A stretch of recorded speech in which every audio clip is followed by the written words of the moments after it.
Muy cordiales saludos a todos ustedes, bienvenidos a Canal 8, al canal de ustedes, este canal tinerfeño y para todo el archipiélago, y también bienvenidos a este programa de Crítica en 8, un programa de debate, un programa de discusión, un programa de exposiciones de criterios a veces muy diversos, pero siempre con personas y con invitados que tienen algo que decir y que tienen, y además desde unos puntos de vista, digamos, de haberse dedicado a esto o conocerlo profundamente.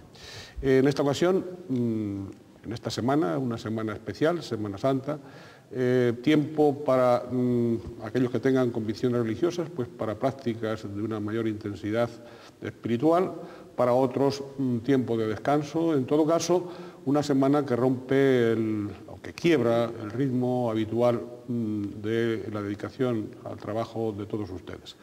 Bien, el tema que hoy nos trae aquí, que esta semana nos trae aquí, es un tema de permanente actualidad, un tema, digamos, titulado algo así, ¿dónde y cómo viven nuestros mayores? ¿Dónde y cómo viven nuestros mayores?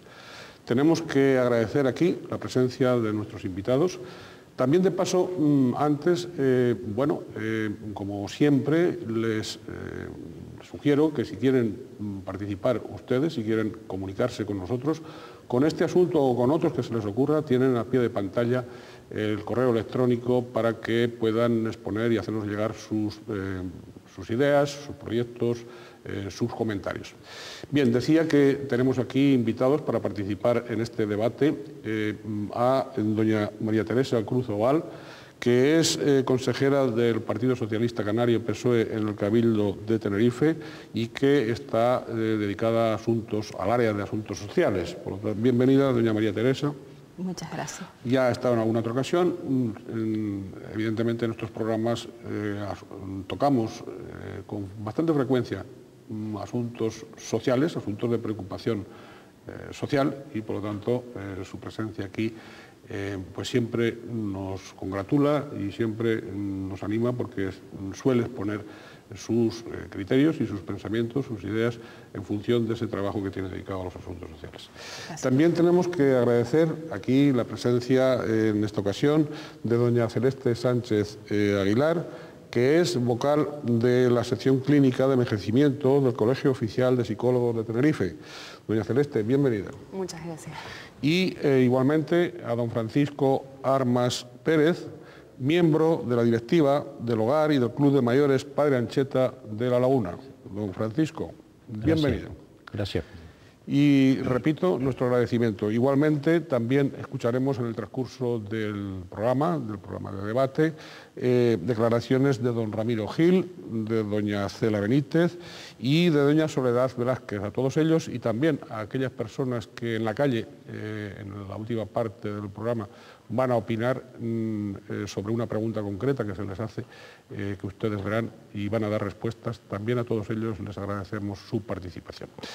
Bien, hecha como siempre, esta presentación inicial, vamos a escuchar un primer informe para arrancar el debate. El lema Envejecer en casa se ha convertido en uno de los objetivos de las políticas sociales sobre el envejecimiento. El criterio de que donde mejor está la persona mayor es en su propio domicilio y en su entorno habitual, conlleva la promoción de aquellos recursos alternativos que permitan la permanencia de nuestros abuelos en sus domicilios el mayor tiempo posible. Aquí se encuadra el servicio de ayuda a domicilio. Según los datos del INE, en Canarias, 51.891 personas mayores de 65 años tiene alguna discapacidad para valerse por sí mismo. Atendiendo a los datos aportados por los 87 municipios canarios al diputado del Común, en las islas hay 236.600 personas mayores de 65 años, de los cuales el 55.9% son mujeres y el 44.1% hombres. Tal y como señala el informe del diputado del Común, el servicio de ayuda a domicilio llega solo a 4.300 personas, cifra que sitúa a la comunidad autónoma en un índice de cobertura del 1,85%, porcentaje que está muy lejos de alcanzar el objetivo perseguido por el Plan General de Servicios Sociales, situado en torno al 8%. También, como en el resto de España, la atención más frecuente se refiere a tareas domésticas en una franja horaria de 4,24 horas semanales. El 74,5% de los usuarios del servicio son mujeres y el 25,54% son hombres. La soledad es la característica predominante de los demandantes. La Sociedad Española de Geriatría y Gerontología critica que en España los índices de cobertura de servicios domiciliarios son los más bajos de Europa. La solicitud de ayuda se realiza en los ayuntamientos.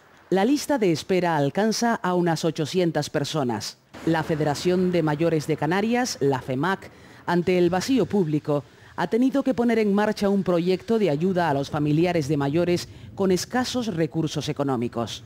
Los ayuntamientos financian este servicio a cargo del Plan Concertado de Prestaciones Básicas, el cual recibe aportaciones del Gobierno canario, del Ministerio de Asuntos Sociales y de los propios ayuntamientos. Las residencias y centros para personas mayores en la Comunidad Autónoma de Canarias están colapsados. Concretamente en Tenerife, 2 instalaciones que podrían paliar en parte esta situación y que dependen del Instituto de Atención Sociosanitaria del Cabildo, como son el nuevo geriátrico de Buenavista y el centro que se pretende construir en el antiguo Hospital Militar de Santa Cruz, llevan un considerable retraso. Este ha sido el primer informe sobre dónde y cómo viven nuestros mayores y, por supuesto, dando solo algunas claves, algunos datos y sin ánimo de agotar, ni muchísimo menos, las dimensiones de este tema. Bien, pues ya abierto el debate, pueden empezar cualquiera de ustedes y como quieran. Doña María Teresa, sí. No, porque prefiero que sean los del campo los que actúan directamente. Don Francisco, por ejemplo. Bueno, oyendo el informe que vimos y oímos ahora, escalofría, ¿no?, pensar que llegar a muy mayor es un problema gordo. Y es un problema que tiene que tener resolución porque la gente que está en ello, y los políticos, deben saber que ellos llegarán a viejos si es que les va bien la vida, si no, no llegarían. Y que hay que poner los medios, irlos poniendo, y en los presupuestos siempre dejar un puñado para la atención de los mayores. Porque mi opinión, y en eso no cambio, es que lo mejor es envejecer en casa. Envejecer en casa es un poco recuerden, el principio del informe, pues partía de ahí. La aspiración era, o la aspiración de muchos de nuestros mayores es envejecer en casa y vivir ese envejecimiento en el propio domicilio. Ahora, ¿eso es posible? Yo estoy de acuerdo y que también lo mejor es envejecer en casa. El problema está que determinadas personas que envejecen en casa necesitan una serie de actividades de profesionales que muchas veces no se pueden trasladar al domicilio y sí tienen que recurrir a un ámbito residencial, a una residencia, para cubrir esas necesidades que muchas veces en el domicilio no se pueden dar. Casos de gente que necesita rehabilitación a nivel de fisioterapeuta, a nivel de apoyo psicológico, a nivel de determinadas actividades que sí en el domicilio no se podrían realizar. Gente con determinadas demencias que los familiares se ven desbordados por la situación y hacia las cuales no están preparados para hacer frente. Y entonces sí necesitan el ingreso en una residencia. Pero por supuesto y desde luego sí estoy de acuerdo que envejecer en casa sería lo mejor.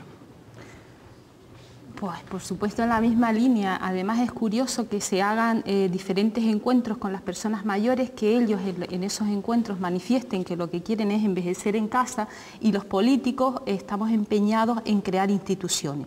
O sea, la prueba es el famoso plan sociosanitario de atención a los mayores que tendría que estar ejecutándose desde el 2001 al 2008 y hace nada, un par de meses que ha comenzado a ejecutarse. Pero lo que va a crear son plazas residenciales y de centros de día. Por supuesto, lo que nos estamos olvidando es dotar de partidas económicas suficientes para que el mayor envejezca en casa. La ayuda a domicilio, la teleasistencia, la psicogeriatría, los servicios nocturnos y demás.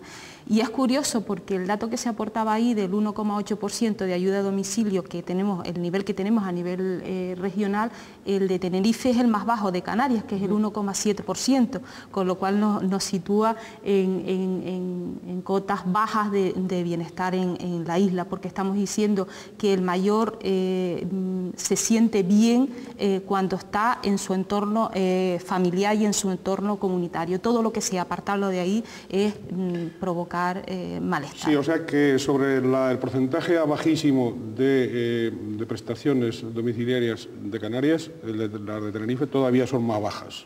Sí. Todavía son más bajas. Y bueno, y las prestaciones estas generalmente hemos escuchado y bueno, parece ser que solo se limitan pues, a una ayuda doméstica para aquellos privilegiados, porque alcanzar el que solo 4.000 y pico personas estén atendidos en el conjunto del archipiélago, y además con 4 horas y media a la semana, que yo no sé si eso da para mucho o no, me da la impresión de que estamos bajo mínimos, pero mínimos.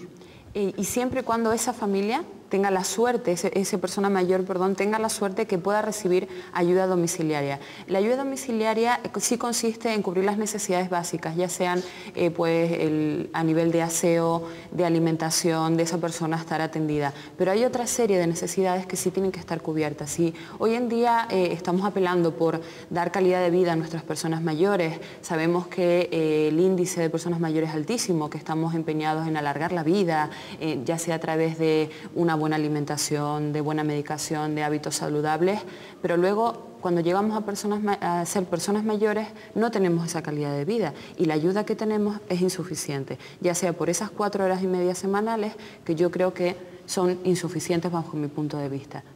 Don Francisco, ¿y qué ocurre? Que las personas mayores no, digo, por sí mismas o por sus asociaciones, sus organizaciones, no se movilizan lo suficiente, están aburridos de reivindicar y que no se les haga caso. Yo creo que entre los mayores hay líderes, pero yo creo que faltan más, porque la capacidad para ser líder cuando nos hacemos mayores pues disminuye.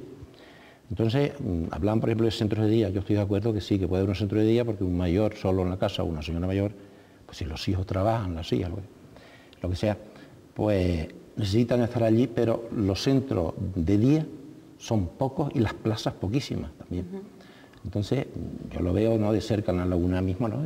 Y necesitamos, qué sé yo, unos centros de día más cerca de donde viven las personas y más cantidad de centros. ¿Y también residencias, o no? Bueno, lo de las residencias yo lo veo siempre... ¿Usted no es partidario de lo? Yo soy partidario cuando las personas voluntariamente lo piden. Yo sé de personas que tienen incluso su domicilio, su casa, y dicen, no, yo voy a una residencia porque allí tengo amigas y lo paso bien. Y en mi casa estoy más sola. ¿Pero eso lo podría cubrir con un centro de día o no? No, pero yo sé de personas en concreto, señoras mayores, que se van a una residencia ellas voluntariamente, hacen su maleta ellas. Sí, pero porque se sienten solas. Se sienten solas en la casa y allí están mejor. Y además hay residencias que organizan pues sus fiestitas, sus excursiones, o sea que lo pasan bien allí. Pero sí, claro, pero son los menos. Yo quería hacer la distinción entre las residencias y los centros de día, ¿no? Sí. Los centros de día también los acogen durante, bueno, pues como su nombre indica, salvo por las noches, que vuelven a su domicilio, pues ahí realizan una serie de actividades. Entonces, y comentaba si desde distintos puntos de vista es más interesante el que hubiese más centros de día que residencias, ¿o no? Sí. Mi opinión es la siguiente, vamos a ver, no se trata de decir contraponer institución y no institución en cuanto a la respuesta al mayor. Las dos soluciones son compatibles dependiendo la demanda que tenga el mayor. Lo que pasa es que en Canarias la carencia de una carta de servicio amplia hace que el mayor esté condenado a ir a una institución y lo elija como una solución. Ese mayor que quiere ir a una institución probablemente quiere ir a una institución porque se ve limitado para realizar determinadas actividades en la vida diaria, sus hijos no pueden colaborar con él en hacerle la limpieza, la casa, acudir al médico y demás, y ve como una solución acudir a la residencia. Cuando van a la residencia he escuchado numerosas personas que me dicen, Teresa, he venido a la residencia para tener compañía y llego a la residencia y no tengo compañía, porque el número de usuarios es tal que los propios trabajadores no pueden dedicarle tiempo a charlar con él, a dar paseos y demás. Esa es la realidad. Claro, pero ese también es un problema, un problema de política de gestión muchas veces. No tienen la culpa los trabajadores de las propias residencias, que a lo mejor son 4 o 3 por turno para atender a 30 usuarios de la misma. Quizás eso sí habría que modificarlo y cambiar. Yo creo que está estipulado que cada 4 tiene que haber un profesional, un ATS, un cuidador. Lo que pasa es que, claro, hoy en día sabemos que eso no se cumple. Entonces, claro, las personas mayores dicen sí, quiero una residencia, y en primer lugar también para combatir la soledad, que es algo terrible que ocurre en esta etapa de la vida, ¿no? Los hijos realizan sus actividades, tienen sus propias familias, su trabajo, y la persona mayor muchas veces termina estando solo en casa, viendo la tele y realizando muy pocas actividades. Y la residencia le ofrece pues ese cobijo, esa sensación de hogar que pierde muchas veces la persona mayor en su propio domicilio. Los que deciden quedarse en el domicilio, muy bien, quiero quedarme en mi casa, pero con la soledad, ¿cómo la combato? El problema de la soledad es un estigma, digamos, es una plaga bastante grave. Eso también se conjuga en ocasiones con el desinterés de algunas familias en atender a sus mayores, el no querer saber nada de sus mayores. A veces pues salen noticias en los medios de comunicación social donde se denuncia precisamente esa actitud incalificable de no querer ni siquiera a los propios padres ni a los propios familiares dentro de la casa, dentro del hogar. Estorban, ¿no? Sobran, y evidentemente eso también nos conduce eso antes no ocurría. ¿Esto a qué obedece? Digo, desde el punto de vista social, desde el punto de vista psicológico, a cambios en las familias, a cambios del sentido familiar. Yo creo que pasa por una multitud de factores, ¿no? Creo que la sociedad hoy en día aboga por la productividad, estudiar, y cada uno tiene que estudiar para poder trabajar y para hacer muchas cosas, ¿no? El tiempo es como que uno tiene que devorarlo, tiene que comérselo. Yo creo que el tiempo está para vivirlo. No es bueno matar el tiempo, sino que el tiempo está para vivirlo. Yo siempre le digo a las personas mayores, ¿no? Además de eso, yo creo que habría que darle un rol dentro de la sociedad a las personas mayores que hoy en día lo han perdido. Hace muchos años, tiempos atrás, pues sí, la persona mayor tenía un rol, que era la persona mayor tenía experiencia, era una persona valorada en la sociedad. Hoy en día, como usted bien dice, pues sí, la persona mayor estorba, molesta y no tiene un rol, no tiene una función dentro de la sociedad. Volveremos sobre eso, tenemos que hacer un primer paréntesis, volveremos enseguida y retornaremos también a este aspecto de soledad y este aspecto de no aprovechamiento de la experiencia y de los valores sociales que pueden aportar nuestros mayores.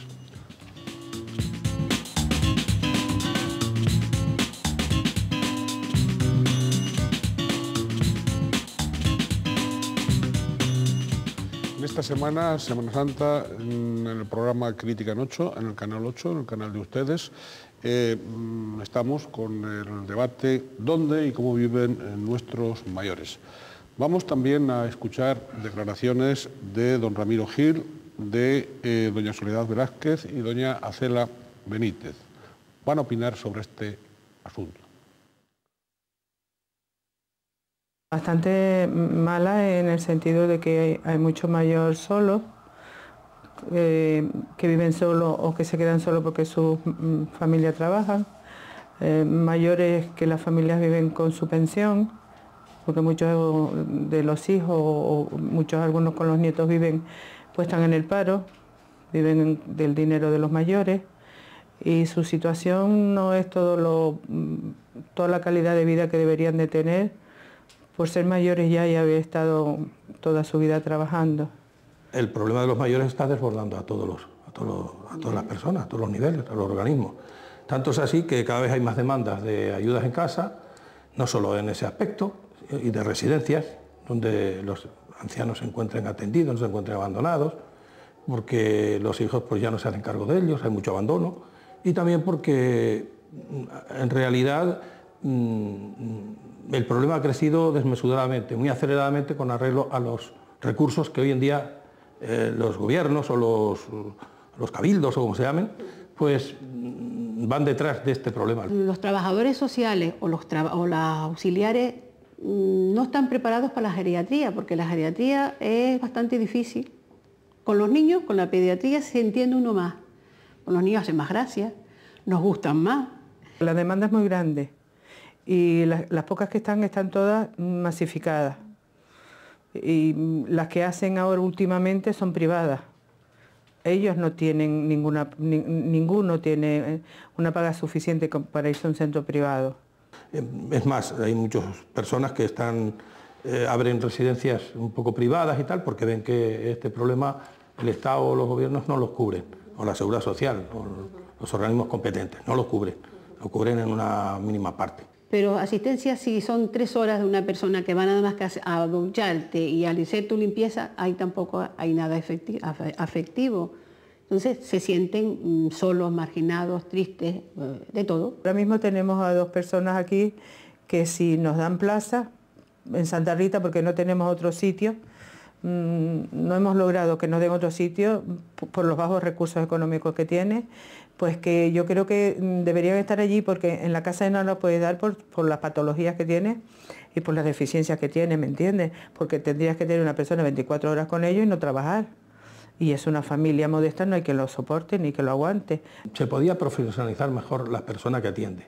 Es una profesionalidad, diríamos, que cubre el aprobado, pero que no es al 100% lo efectiva y lo deseable que sería del interno o del anciano. Nos vamos haciendo mayores y nos vamos haciendo un poco egoístas, suelen decir.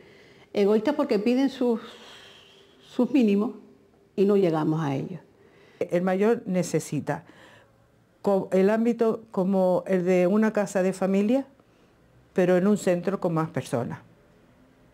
Lo que le daríamos a nuestros padres en nuestra casa, si de verdad queremos que nuestros padres también, pero en una residencia con más personas. No solamente que conozca el problema, sino que lo sienta, que lo viva con el anciano, viva el problema con él. Que diga, yo me solidarizo con este problema porque yo este problema lo llevo dentro y ese es el buen profesional.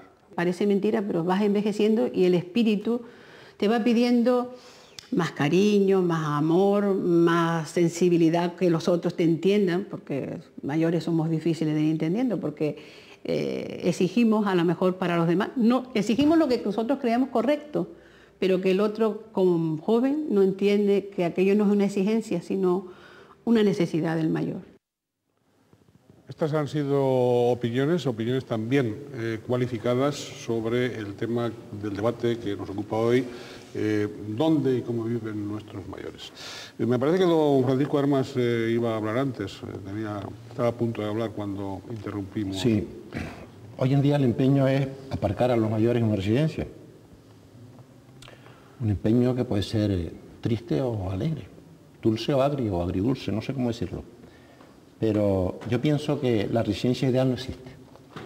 Por lo menos una residencia para mí debe ser pequeña, familiar, que los familiares saquen al anciano con frecuencia a pasear, lo acompañen, no saquen, lo acompañen, porque lo que se saca es el perro a la calle, no al familiar. Y que se sienta allí como en casa, porque a veces es muy difícil tener en la casa a una persona mayor.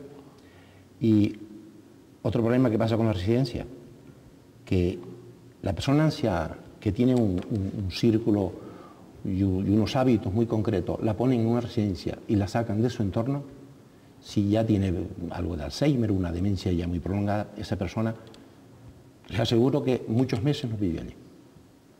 Yo creo que termina sus días allí y los termina muy tristes. Bueno, en ese punto yo creo que siempre cuando se produce un ingreso a una residencia, ya sea por algún tipo de demencia, normalmente los familiares suelen ingresar ya en estadios bastante avanzados de la enfermedad. Normalmente en las residencias lo que se realiza es un periodo de adaptación que sí se le da a esta persona mayor dentro del ámbito residencial. Luego, a nivel de la residencia ideal, yo creo que es hoy en día todas las residencias abogan por ese estilo de vida, ¿no? Una residencia pequeña, comidas caseras, un ambiente familiar que intente suplir lo que muchas veces dentro de la familia no se puede. No que no se quiera, sino que no se puede. Y a veces no se quiere. También hay casos que no se quiere, pero la mayoría de las veces no se puede porque familias que trabajan o no tienen tiempo para cuidar a la persona mayor y para darle la calidad de cuidados que esa persona mayor necesita y que muchas veces en el domicilio no se le pueden dar y que sí se le pueden dar en las residencias. ¿Que habría que mejorar los ámbitos residenciales? Por supuesto, todavía hay mucho por hacer y en ello estamos. ¿Es cierto esto que se ha denunciado de que hay profesionales o que bastantes de quienes atienden a veces estos centros, estas residencias, no tienen la cualificación suficiente en sus respectivas especialidades para atender debidamente a nuestros mayores, ¿no? ¿Eso es así o no sé? Bueno, por supuesto la saturación de plazas en las residencias, eso está clarísimo, eso no hay ninguna duda. La insuficiencia de centros también, esto ya ha quedado establecido. Ahora, esa falta de cualificación y esa falta también, porque probablemente si preguntamos a los propios interesados nos van a decir que hay centros y que hay residencias, primero, que hay residencias más que pueda diferenciar, ¿no?, de los centros. Que hay residencias donde cuando ingresan los mayores ingresan en perfectas condiciones, a veces muy bien, de salud, y luego en el transcurso del tiempo es cuando adquieren pues una serie ya de situaciones que precisan de unos cuidados asistenciales específicos, ¿no? Y ahí a lo mejor ya no se ajusta ni la cantidad de cuidadores, ni los presupuestos de la propia residencia, ni nada, y ahí puede venir uno de los, con lo cual aunque oficialmente estén en residencias, no están debidamente atendidos, pero también por esa falta de cualificación. Falta cualificación entre los profesionales, digamos, dedicados a la geriatría en general. Sí se imparten, actualmente en la isla se están impartiendo una serie de cursos, sobre todo a las personas que están dedicadas a la atención a domicilio en personas mayores, sí reciben cursos, hay unos programas dentro de los ayuntamientos de formación continua hacia estas personas que atienden a personas mayores, ¿no?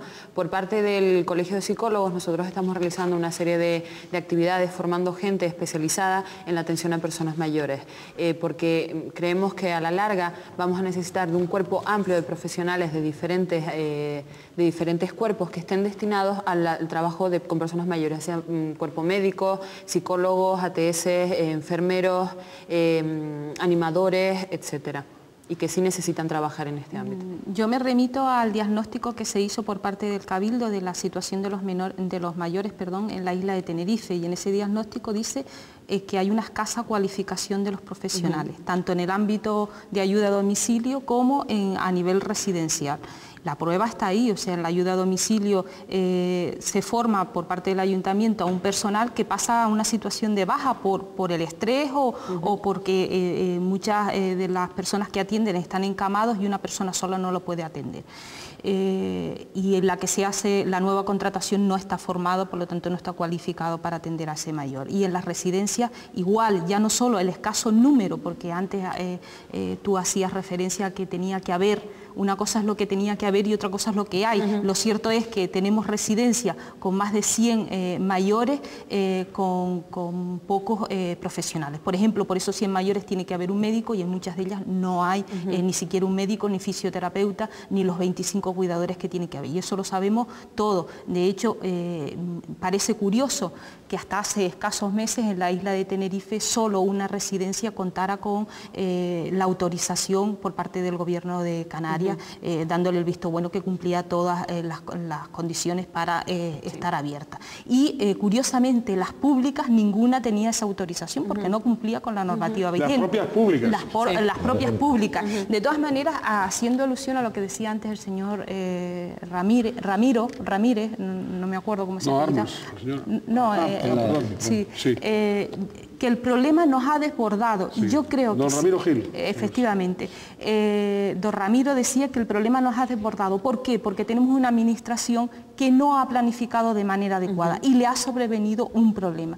Y en Tenerife y en Canarias a nivel general este problema seguirá para más. ¿Por qué sigue para más? Porque no hay un diagnóstico real de la situación en la que se encuentran nuestros mayores. No sabemos exactamente cuántos mayores hay, cuál es la carencia de plaza.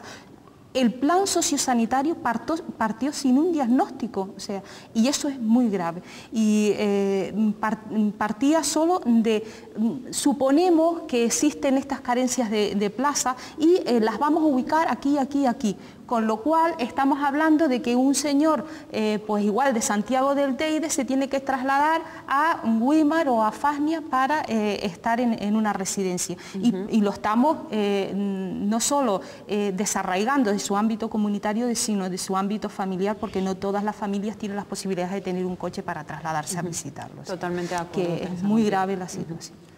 Bien, sí que da la impresión, bueno, con este panorama, es un panorama, ¿cómo se puede hacer un plan sociosanitario dedicado a los mayores, pregunto yo, sin que haya un diagnóstico previo? Y ustedes eso no lo denunciaron, sí, como oposición, sí, y no fueron a los medios de comunicación, no movilizaron a la ciudadanía, sobre todo a los propios mayores, para impedir ese tipo de situaciones. Nosotros en julio del 2012 se aprobó el Plan Insular de Servicios Sociales y en ese plan se incorporaban distintos planes sectoriales, el avance de lo que serían los planes sectoriales. Nosotros decíamos ahí que no era un diagnóstico real de lo que estaba ocurriendo en la isla de Tenerife con los mayores, igual que lo que ocurría en Canarias.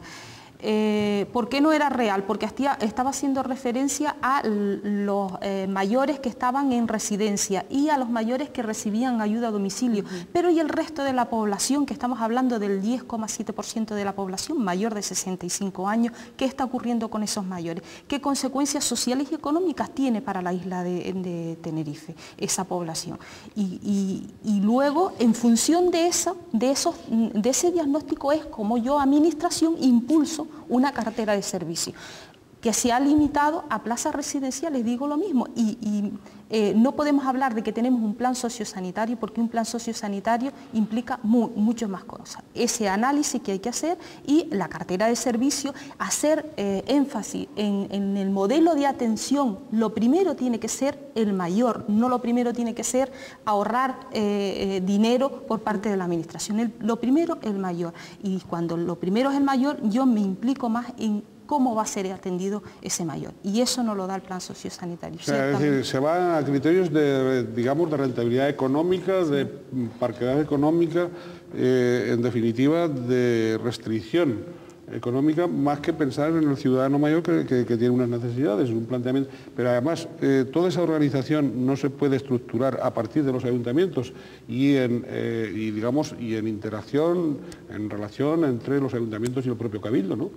Entonces, lo digo porque su partido también tiene ayuntamientos presididos por mayorías gobernantes socialistas y no sé, es decir, ¿están dispuestos o se les ha ocurrido hacer algún plan alternativo para lograr precisamente pues, esa información y ese diagnóstico? El plan concertado que antes al inicio de este programa veíamos que bueno, es el que pionero en impulsar la ayuda a domicilio desde el año 88, ese plan tiene como objetivo descentralizar los servicios, eso, justo que llegue a los ayuntamientos porque el ciudadano está en su barrio y el ayuntamiento es la administración más cercana. Pero aquí nos encontramos, no todos los cabildos, afortunadamente, pero en concreto el de Tenerife es un cabildo que tiende a gestionar de manera directa muchos servicios, por lo tanto tiende a centralizar y no están esas residencias o esos servicios en el lugar que tienen que estar, sino que se ha mirado mucho el color político de determinado ayuntamiento, entonces no hay una planificación, de hecho hay una descompensación, se crea un mapa, aquí tiene que ir esta residencia, aquí y aquí. Cerrado ese mapa, se ha abierto para crear 3 más en 3 ayuntamientos de coalición canaria. Es más, hace una semana veía a Cristina Valido en Arico, adelantando ya la segunda fase del plan sociosanitario, diciendo que allí va a haber una residencia. Bien, enseguida estaremos otra vez con la continuación de este debate. Vamos también a hacer ahora otro paréntesis.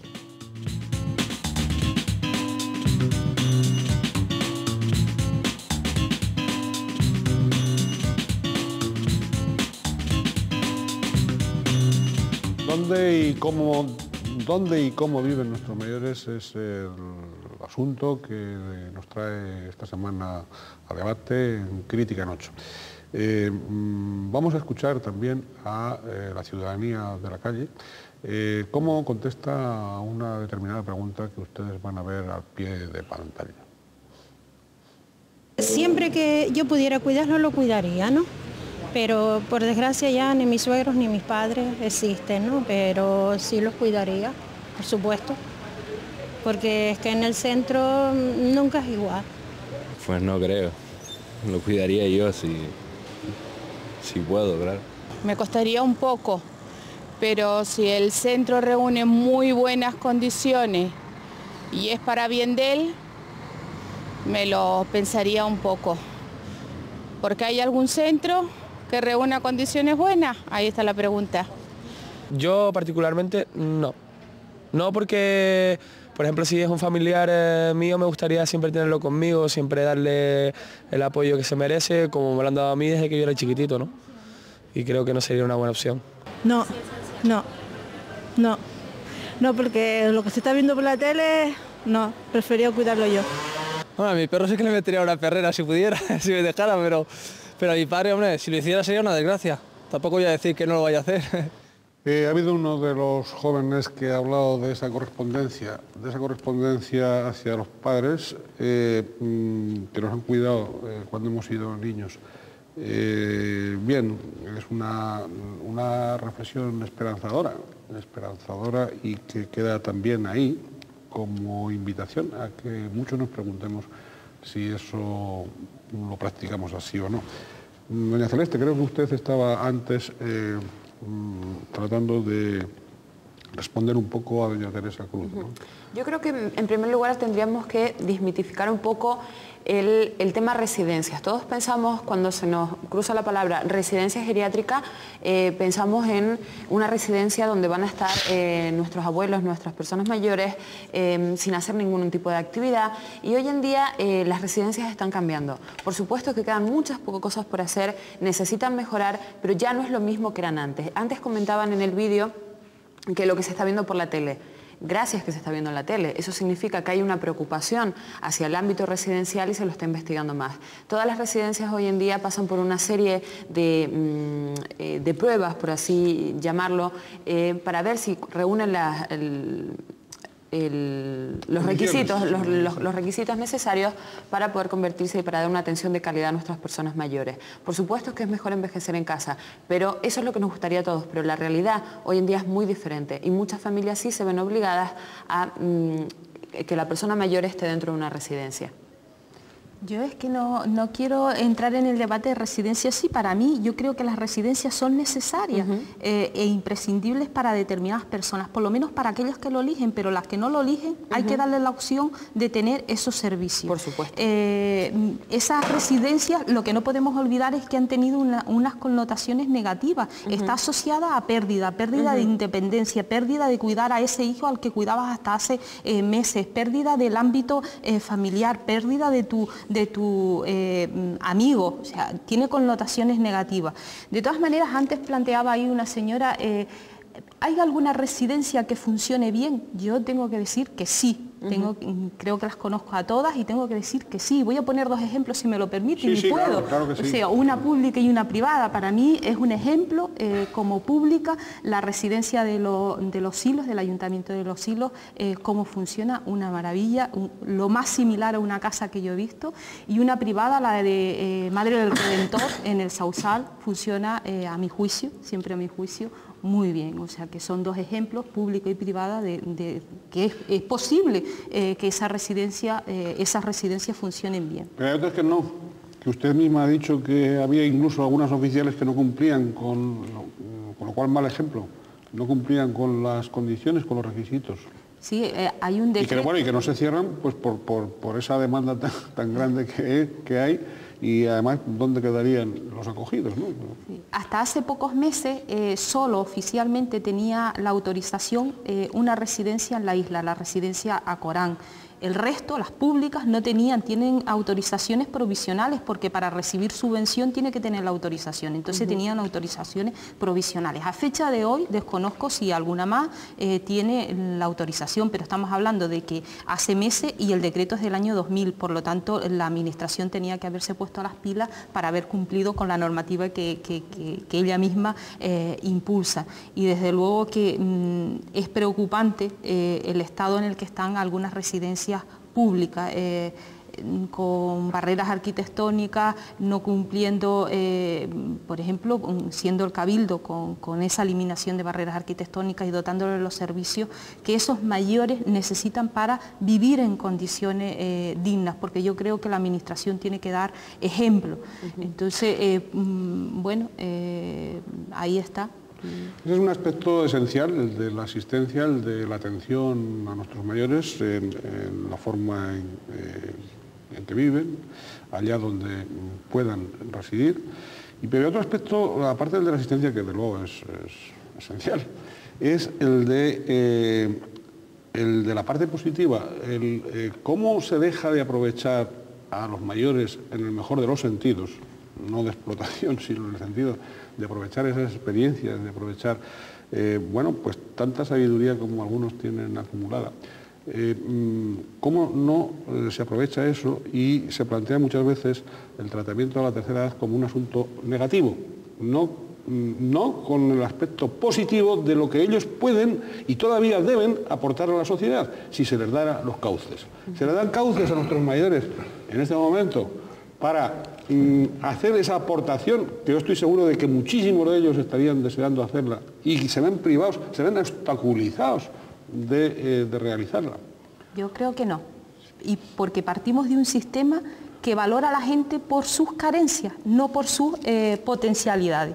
Y una persona mayor de 65 años es un jubilado, o en este caso un ex trabajador, pero no un ex ser vivo, y como es una persona, pues tiene una serie de valores que puede transmitir al resto de la sociedad. Una persona que hasta hace pues 3 días estaba dando clase, ¿por qué no puede ir a un colegio a participar en las actividades extraescolares, que tiene un déficit en la comunidad canaria, y ofrecer sus servicios voluntarios, poniendo un ejemplo? O sea que yo creo que las mayores pueden participar. Ahí usted tiene que opinar. Bueno, yo tengo que poner varias cosas. Primero, ponerle optimismo al tema, porque si un mayor ve, oye, este programa, va a pensar que, vamos, va a terminar echado por los suelos. Yo pienso que se está realizando para sensibilizar también a los poderes públicos, sí, para que se muevan, por supuesto, y para aportarles a ellos, esas atenciones, no solo que necesitan, sino que merecen y que es de justicia que se les presten. Pero continúe, por favor. Para cuando el político también sea mayor, lo vuelvo a repetir. Sí, sí. Yo pienso que el jubilado es una persona muy activa, sobre todo hoy en día, que hay gente que se jubila con 55 años, con 59, con 60. Por ejemplo, yo me jubilé con 60. Entonces, donde no llegan los organismos oficiales, llegan las ONG. Ahora mismo a mí se me transmitió hace poco una experiencia que quieran hacer, y yo la cogí bien, y es que todo el que está a punto de jubilarse, a hacer una especie de curso de reuniones, esto estamos a nivel término de la laguna, así se logra, y preparar a la gente no solamente para cómo es la jubilación, sino para que ayude al jubilado mayor.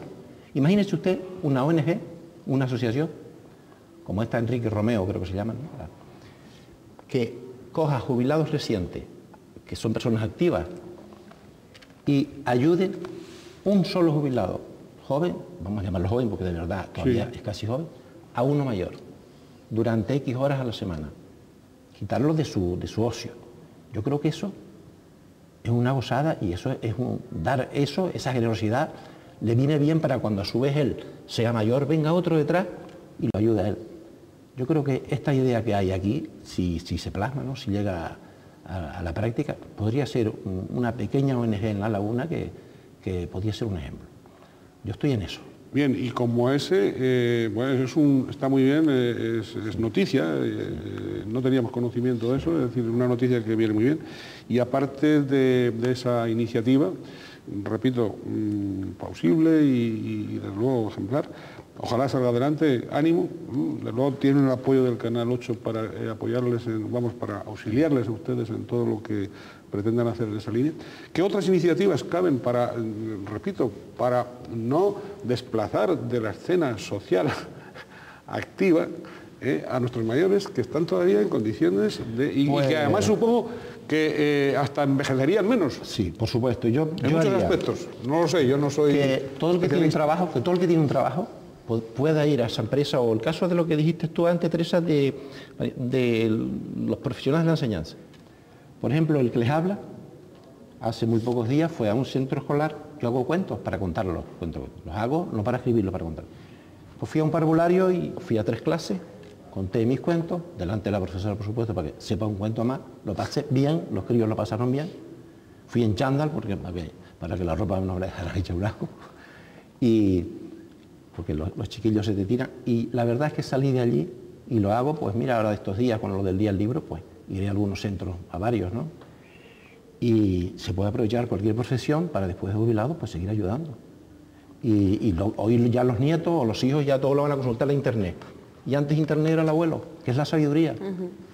Desde luego. No es la sabiduría. Y a lo mejor que internet.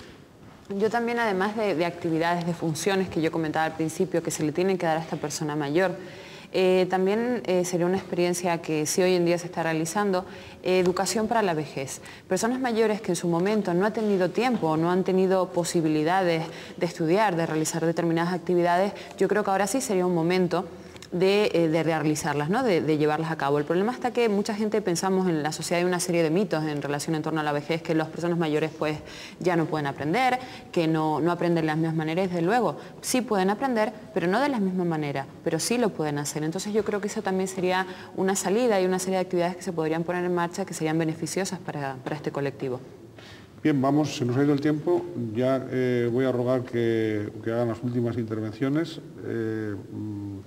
O bien si quieren pues, repetir algunas de las ideas que ustedes han expresado, o si quieren hacer otras aportaciones, para que no se les quede absolutamente nada en el tintero, para que en torno a dónde y cómo viven nuestros mayores, pues nos ayuden a todos los televidentes, a todos nosotros, nos ayuden ustedes con sus criterios.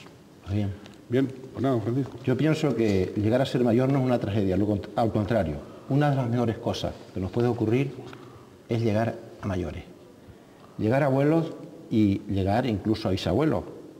No vamos a aprenderlo todo, pero hay quien ha llegado a más.